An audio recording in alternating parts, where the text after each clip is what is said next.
Hey guys, Chevy Hood with Hood's Handgun Training. Got another range video for you. Today's a little bit of change of pace. I have my precision rifle out here. I got to re-zero it for 100 yard zero. I did some work to it and got to get it sighted back in, but I figured I'd show you guys what I'm doing. That's what I'm doing this week, and show you the process. If somebody doesn't show you how to do this, sometimes people struggle, waste a lot of ammo for no reason. So maybe this will help you out.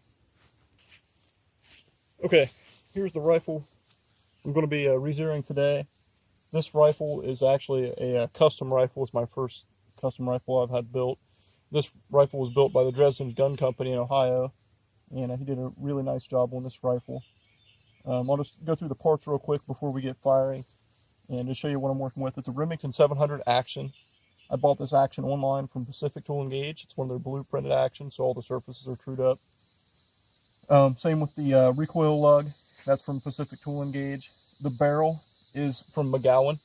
Bought it from McGowan Barrels, and it was a blank barrel. It has twists in it, obviously, when you buy it, and I bought mine contoured on the outside diameter, but it wasn't chambered and it wasn't threaded on either end.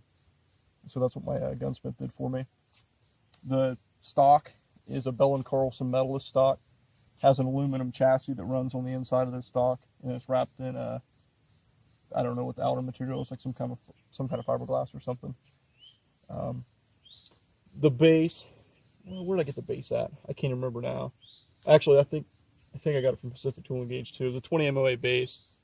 The rings are from SWFA. This is their SS rings. I have them on another rifle. I really liked them, and for the money, I just bought another set. They're really heavy duty for what they are. The scope on top of it is a Leupold long-range precision 6.5 by 20 power. This one has a mill reticle, mill turrets. Just what I prefer. Miller MOA is fine. I just have a cheap bipod on it. I made my own cheap pack. This is actually foam from a like a PT mat, and then I stole my wife's sewing machine and made this cover for it. And let me see, the bottom metal is also from Pacific Tool and Gauge. This is Pacific Tool and Gauge bottom metal, take detachable box mags. And this is I have some plastic MDT box mags. And I mean, they're working okay, but I'd be lying if I said I wasn't a little bit disappointed in them. One of them has something wrong with the follower. It'll only take like 6 rounds instead of the full 10. So, but I mean, they seem to feed fine. Just that one's giving me problems. I even swapped the followers out. That's why one's black and one's tan. I swapped them out, seeing what was the problem. So, that there, the end, the muzzle brake I have threaded on the end is a Harrell's Precision brake. I believe they're based out of Virginia. I ordered it online. They made that brake for me. And I'll run this rifle with a suppressor sometimes, and sometimes not. But right now, I just decided to go with the brake. Oh yeah, the bolt, I guess I'm kind of jumping around a little bit. The bolt is a custom bolt. This is Pacific Tool and Gauge's Remington 700 bolt. Has an M16 style extractor, so it's a little different than your usual bolt, and has their different style back piece here on the bolt. All in all, it's a really nice rifle. I had to do a little bit of work to it. I changed my trigger out. I have a really nice trigger. I can't forget that. I just put a Uber Concepts 2-stage trigger in here. It's right around the 2-pound 2-stage trigger and total, but it's a really nice trigger. And what I did, if you look on the bolt here, you can see the bolt's missing some bluing. I actually put some JB bore paste on that. I stripped the rifle completely down and worked that bolt until it was smooth. It was kind of binding up on me because all the tolerances are so tight. So now it seems like it's doing really well, and I'm ready to get it back zeroed. So we'll see what happens. This rifle shoots really great, and I don't expect it to do too bad today. So I only have a few rounds, and I'll go over those real quick. Let's see. You guys can see them. Get a focus here. There we go. This is a Starline brass, and I'm shooting. These are hand loads. These aren't factory. This isn't factory ammunition. These are hand loads. So it's a Starline brass. I'm shooting 147 grain Hornady ELD match bullets. with I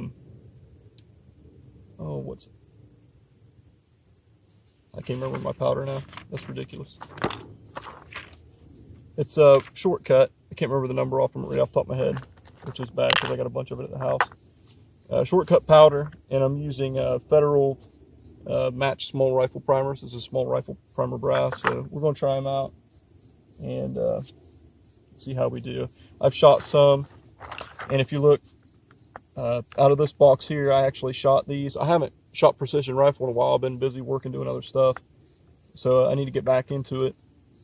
But the reason why half this box missing is I shot this in my last match I shot was in the Ohio Police and Fire Games this year in Ohio. So I actually did really well. I won first place and got a gold medal for the sniper match in the Police and Fire Games, which was cool. But anyway, I got 12 rounds left. 12 rounds should be plenty of ammo to zero this thing back in and get me back on paper so I can load up some more. So let's get to it. Well, I don't have the luxury of a suppressor today, so I got to wear earplugs. But, well, I guess with this rifle, even with the suppressor,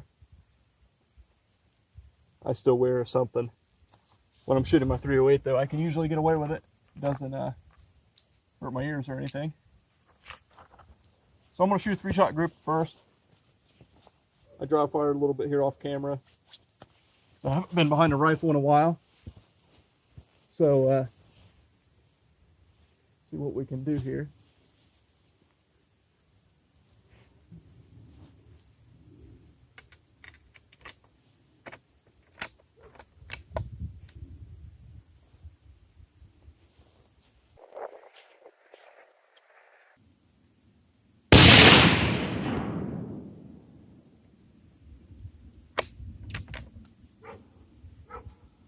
All right. So that one was pretty far right. I'm just gonna let it cool down here for a second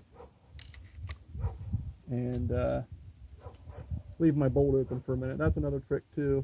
It lets your rifle cool faster if you once you fire, leave your bolt back instead of just chambering a new round right all the way.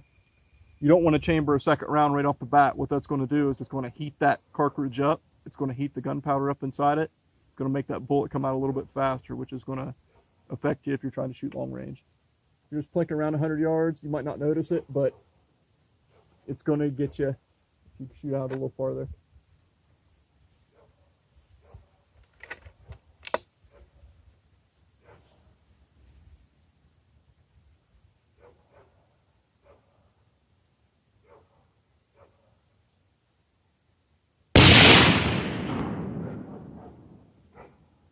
Okay, those two shots are touching. That's what I want to see. I was going to shoot a 3-shot group, but like I said, that they're touching. That's so tight. I felt really comfortable with those shots. What I'm going to do is I'm going to go ahead and make an adjustment to my turrets. And it looks like it's going to be 0.4 mils right. And what I'm doing is I'm looking at the holes through my reticle. It's really close. I'm going to say 0.4 mils right. I'm going to move you guys up here so you can see.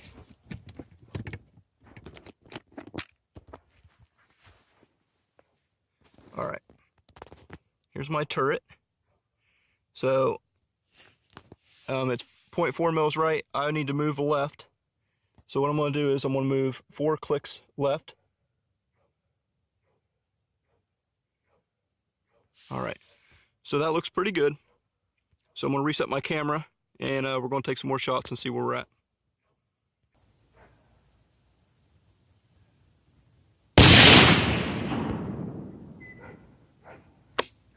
All right. Well, I think you could honestly say that's a 3-shot zero, but I think I may have just pulled it just a hair low. So what I'm going to do is I'm going to fire another shot to confirm. Let it cool off here just for a second. Now in reality, you should probably give it a little longer in between shots for stuff like this, but I don't have a lot of time, so I got to get it done and hopefully it don't throw me off too much.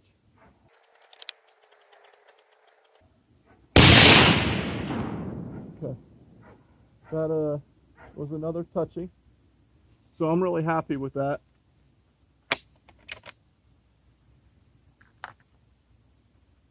And tell you what, I'm gonna turn the camera off, go down and check my stuff out.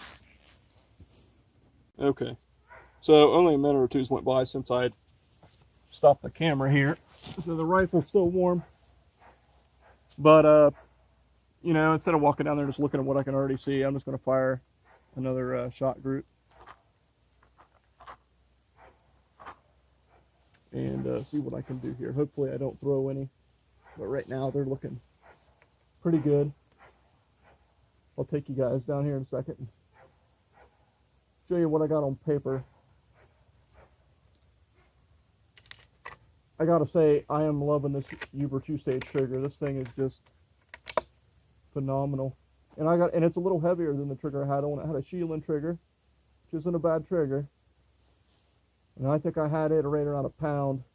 But I don't know, this 2-stage is awesome.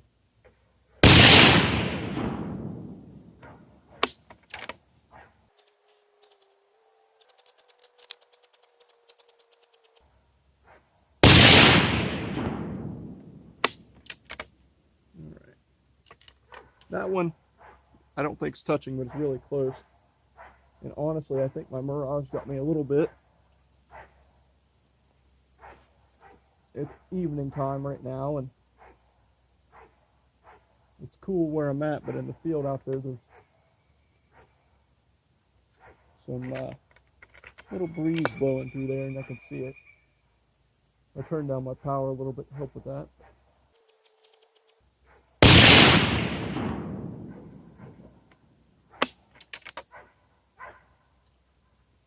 So I need to shoot this ammo up anyway. What a shame, I know. So I'm gonna let it cool off here for a second. Shoot another group. Hopefully you guys can see my trigger finger okay. I'll switch around the other angle here in a second.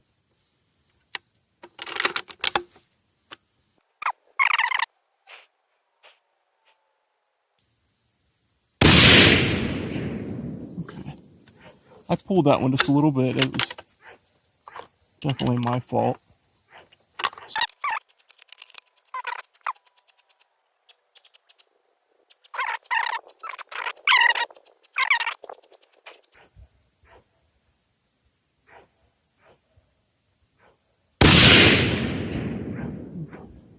That one went right left.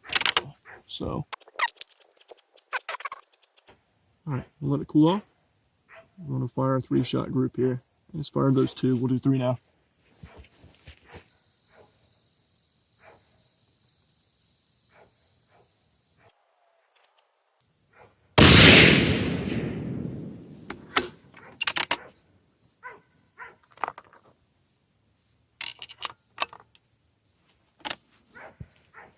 Now you guys notice when I'm firing here, I'm not jerking and slapping the trigger.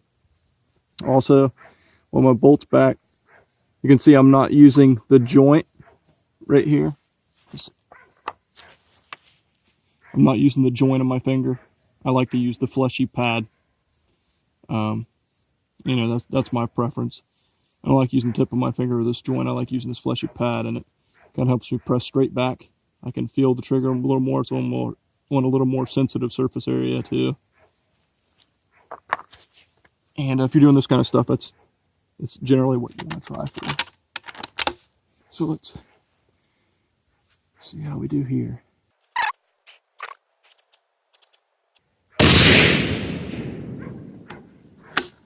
I pulled that one just a little high, but it's nothing crazy.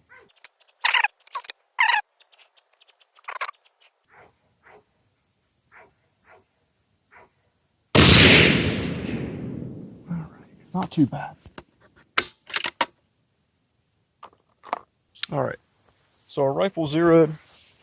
I did not have to adjust my elevation. This is my windage knob. Up top here out of frame is my elevation knob. I did not have to adjust my elevation. It was still on. So what I'm going to do now is there are 2 little screws on the other side of here, on the other side of this. I'm going to loosen them up, and then I can pull this turret out, slip it back to 0, and I'll be good. Actually, I lied. It's only 1 screw on this side here. So very carefully, without messing up my 0, I'm going to slip this back here. That looks about perfect. So I'm going to hold it with my thumb. And I moved it. Great. Didn't move the turrets though, or the inside mechanism, because I could feel it or hear it.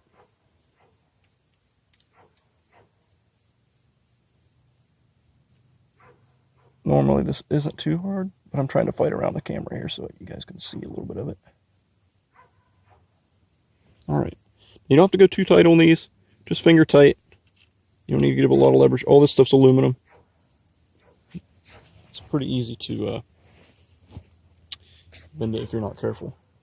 So, this is slipped back to 0. Now we can check it.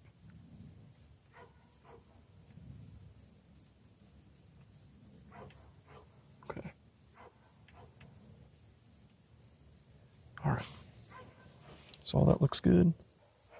Alright, just got done firing our 12 shots.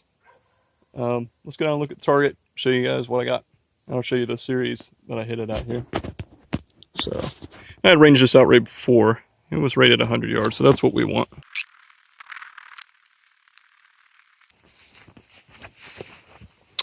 Alright, here we are.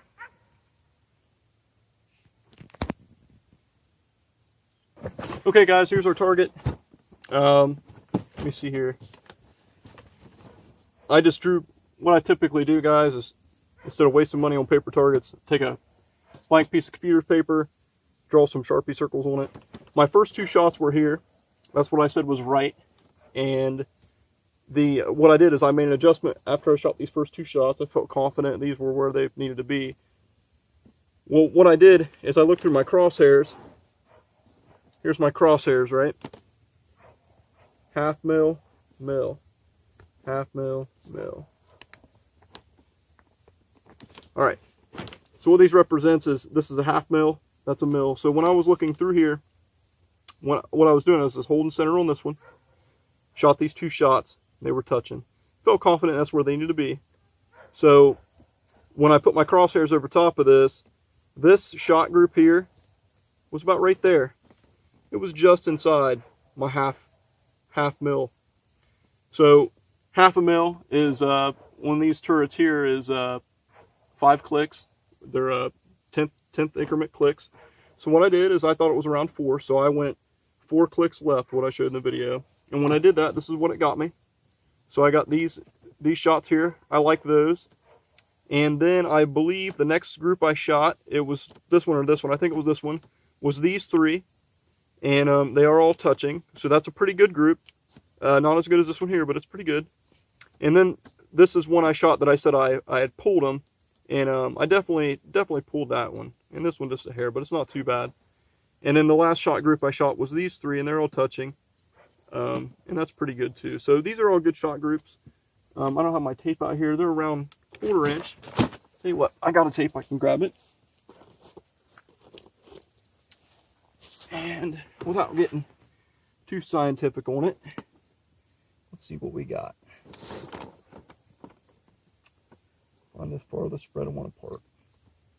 So from center to center, I'm looking about 1/3. It's under 1/2 inch, but it's more than 1/4. It's about 1/3 of an inch. So, and then this one here, about the same. And then that one's really tight. That's under 1/4 inch. And that one there's about 1/4 inch. And that one's awful. We're not even gonna look at that one. But anyway, that was my shot group, which turned out pretty well. And now let's look at my chronograph. I'm trying to get behind the camera here. See what we can see. Let me see. We're going to look at review. I only picked up 6 of the 12. And like I said, that's what you get when you use these cheaper chronographs with not the best lighting. So 2619, I think it was, 2640, 2635, 2645, 2645, 2614 was my first shot. So my cold bore was a 2614. Okay, out of 2609, that's pretty low. So, I mean, you see my average was 2629. My extreme spread was 36. My standard deviation's 15. I mean, if you want a really good standard deviation, you want single digits. But, yeah, 15's okay. I mean, I'm alright with that. I haven't fired this rifle for a while either. You see. Let's just go back through. So, like I said, I'll just add this in my book. I'll write this in my data book, my muzzle velocities I collected for today. And I'll have those for as long as I have my book. Hope you guys liked the video. Again, Chevy Hood with Hood's Handgun Training. It was nice to get out. Like I said, I've been needing to get this done, so I figured I'd just film it while I'm going. And, you know, this is a little more slower change of pace. Nothing real fast, just kind of take your time. Try to get good shot placements. And I really love this rifle. It's a great rifle. Can't wait to get to shoot it more. I have not got to shoot rifle hardly at all this year. So hopefully the next couple months I'll change that and get some video for you guys. So if you guys like the video, give me a like, a thumbs up. I appreciate you. Have a good one.